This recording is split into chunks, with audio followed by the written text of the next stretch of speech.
Hello viewers, आपका स्वागत है लॉ चक्रा पर। आपके लिए ये कोई नई बात नहीं है कि भारत के सबसे बड़े इंडस्ट्रियलिस्ट में से एक अडानी ग्रुप के फाउंडर और चेयरमैन गौतम अडानी और उनके भतीजे सागर अडानी एक नए और बड़े इल्जाम के घेरे में हैं। US securities and exchange commission यानी कि SEC ने दोनों के अगेंस्ट चार्जेस फ्रेम किए हैं, जिसके चलते उनके ऊपर $265 मिलियन लगभग 2200 करोड़ की ब्राइब देकर सोलर पावर कॉन्ट्रैक्ट्स लेने का इल्जाम है। यूएस कोर्ट में फाइल हुई पिटीशन कहती है कि 2020 से 2024 के बीच उन्होंने इंडियन गवर्नमेंट ऑफिशियल्स को ब्राइब दिया, जिसका अमाउंट $265 मिलियन है। ये ब्राइब उन्होंने ल्यूक्रेटिव सोलर एनर्जी कॉन्ट्रैक्ट्स लेने के लिए दिया, जो अगले 20 सालों में $2 बिलियन का प्रॉफिट कमा सकता है। इन एलिगेशंस और चार्जेस के बाद जो एक खबर हाल ही में सामने आई है, उसने अडानी और उनके भतीजे की रातों की नींदें उड़ा दी हैं। साथ ही ये बात भी साफ हो गई है कि ये सिर्फ SEC का केस नहीं है। यूएस डिपार्टमेंट ऑफ जस्टिस यानी कि DOJ ने भी इस ब्राइबरी स्कीम और अडानी ग्रुप और एज्योर पावर ग्लोबल के एग्जीक्यूटिव्स को शामिल बताया है। ये इन्वेस्टिगेशन 2022 में ही शुरू हुई थी, लेकिन प्रोसिक्यूटर्स का कहना है कि इन्वेस्टिगेशन के दौरान ऑब्स्ट्रक्शन यानी कि रुकावट भी देखी गई। इल्जाम के हिसाब से SEC और DOJ के पास काफी सॉलिड प्रूफ हैं जो अडानी ग्रुप के खिलाफ जा सकता है। रिपोर्टर्स के मुताबिक व्हाट्सएप चैट्स में गौतम अडानी को SAG, super aggregator, numero uno, the big man नाम से रेफर किया गया है। एज्योर पावर ग्लोबल के एग्जीक्यूटिव्स ने FBI को डिटेल में बताया है कि ब्राइब्स कैसे दिए गए और उन्होंने अडानी ग्रुप का नाम लिया। यूएस इंडिक्टमेंट में लिखा गया है कि सागर अडानी के इलेक्ट्रॉनिक डिवाइसेस FBI के स्पेशल एजेंट्स ने मार्च 2023 में सीज किए थे। इसके अगले दिन गौतम अडानी ने अपने ईमेल में FBI के सर्च वारंट और सब पियोना की फोटोज खुद को भेजी थी। अब ऐसे में आप ही सोचिए कि अगला कदम यूएस कोर्ट ने क्या लिया होगा, जिसके बाद अडानी की मुश्किलें और ज्यादा बढ़ गई हैं। आपको बता दूं कि इन चार्जेस के घेरे में आने के बाद अडानी और उनके भतीजे को समन्स भी इशू हो गए हैं और सबसे हैरानी की बात ये है कि ये समन्स उन्हें 21 दिन के अंदर जवाब देने के लिए भेजा गया है। SEC ने गौतम अडानी के अहमदाबाद के शांति फार्म रेजिडेंस और सागर अडानी के बोधकदेव रेजिडेंस पर समन्स भेजे हैं। समन्स का मतलब होता है कि एक लीगल नोटिस जो किसी कोर्ट ने अपने केस का जवाब देने के लिए बुलाया हो। समन्स में लिखा है, within 21 days after service of this summons on you, not counting the days you received it, you must serve on the plaintiff SEC and answer to the attached complaint or a motion under Rule 12 of the Federal Rules of Civil Procedure। पर सोचिए, अगर गौतम अडानी और सागर अडानी इसका जवाब नहीं देते हैं तो क्या होगा। आपकी जानकारी के लिए बता दूं कि अगर उन्होंने अपने नोटिस का जवाब नहीं दिया तो जजमेंट बाय डिफॉल्ट उनके अगेंस्ट पास हो सकता है, मतलब बिना उनका स्टेटमेंट लिए उनके खिलाफ फैसला हो जाएगा। हालांकि इस पूरी सिचुएशन पर अडानी ग्रुप ने अपने ऊपर लगे सभी इल्जामों को बेसलेस एंड डिनाइड बोला है। ग्रुप ने कहा है, the Adani group has always upheld and is steadfastly committed to maintaining the highest standards of governance, transparency and regulatory compliance across all jurisdiction of its operations. We assure our stakeholders, partners and employees that we are a law-abiding organization fully compliant with all the laws. लेकिन ये बातें तब मुश्किल लगती हैं जब allegations की details public होती हैं। इंडिक्टमेंट में लिखा गया है,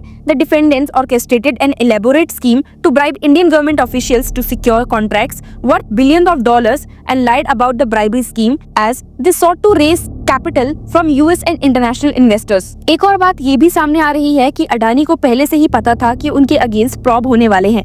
मार्च 2023 में सागर अडानी को FBI के एजेंट्स ने अप्रोच किया था, जहां उनका एक ग्रैंड ज्यूरी सब प्यूना सर्व किया गया था। ये सब प्यूना एक फॉर्मल नोटिस होता है जो किसी को कोर्ट में एविडेंस प्रोवाइड करने के लिए बुलाता है। सागर अडानी से उनके डिवाइसेस सीज किए गए और एक सर्च वारंट दिया गया। इस सर्च वारंट ने स्पेसिफिकली कहा था कि evidence related to the payment of or an offer to pay bribe seize किया जाएगा। ये प्रूफ इस बात की तरफ इशारा करता है कि अडानी ग्रुप को इन्वेस्टिगेशन की पूरी जानकारी थी, लेकिन फिर भी उन्होंने मीडिया और इन्वेस्टर्स को गलत इन्फॉर्मेशन दी। ये मामला सिर्फ ब्राइबरी का नहीं बल्कि मिसलीडिंग इन्वेस्टर्स और कंप्लायंस लॉज का भी है। SEC और DOJ का कहना है कि अडानी ग्रुप ने यूएस के फाइनेंशियल मार्केट्स में मिसलीडिंग स्टेटमेंट्स दिए हैं। दूसरा, अडानी ग्रुप ने $2 बिलियन के लोन्स और बॉन्ड्स रेज किए, लेकिन उन्होंने इन्वेस्टर्स से अपनी ब्राइब प्रैक्टिसेस और ऑनगोइंग इन्वेस्टिगेशन को छुपाया। यूएस अटॉर्नी ब्रियन पीस ने कहा है, my office is committed to rooting out corruption in the international marketplace and protecting investors from those who seek to enrich themselves at the expense of integrity of our financial markets. ये allegations आने के बाद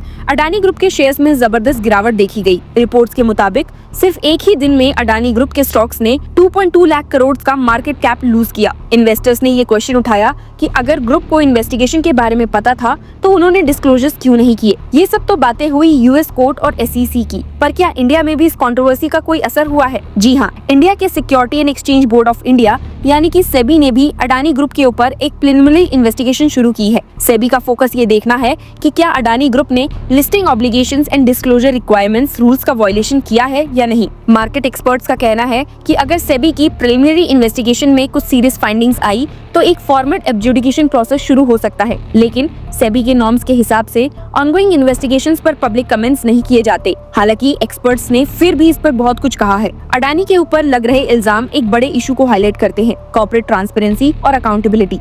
experts कहते हैं कि अगर ये इल्जाम सच प्रूफ होते हैं तो ये इंडिया के बिजनेस एनवायरनमेंट के लिए एक बड़ा झटका हो सकता है। इसका असर सिर्फ अडानी ग्रुप पर नहीं बल्कि पूरी ओवरऑल इन्वेस्टर कॉन्फिडेंस पर पड़ सकता है। एक्सपर्ट्स ये भी मानते हैं कि ये केस सिर्फ एक इंडियन कंपनी का नहीं बल्कि इंटरनेशनल लॉस और कंप्लायंस स्टैंडर्ड्स का भी है। यूएस एजेंसीज का कहना है कि उनके पास सॉलिड एविडेंस है। अगर अडानी ग्रुप गिल्टी प्रूव होता है तो इंटरनेशनल इन्वेस्टर्स के लिए एक नेगेटिव सिग्नल जा सकता है। हालांकि अडानी ग्रुप ने अब तक सारे इल्जामों को डिनाई किया है और कहा है कि वो लीगल रिकोर्स लेने के लिए तैयार है, लेकिन इस केस के कंसिक्वेंसेस सिर्फ लीगल नहीं बल्कि फाइनेंशियल और रेपुटेशनल्स भी हैं। अगर ये केस प्रोलॉन्ग्ड होता है तो इसका असर ग्रुप के स्टॉक प्राइसेस और फंड रेजिंग कैपेबिलिटीज पर पड़ सकता है। दूसरी तरफ अगर ग्रुप इस केस से निकलकर सफल होता है तो ये उनकी गवर्नेंस और कंप्लायंस प्रैक्टिसेस के लिए एक बड़ा टेस्ट होगा। आपको बता दूं कि ये केस एक लार्जर इशू को रिफ्लेक्ट करता है, भारत के कॉर्पोरेट और पॉलिटिकल नेक्सस का क्वेश्चन। जब भी बड़े कॉर्पोरेट स्कैम्स या ब्राइबरी स्कैम्स केसेस आते हैं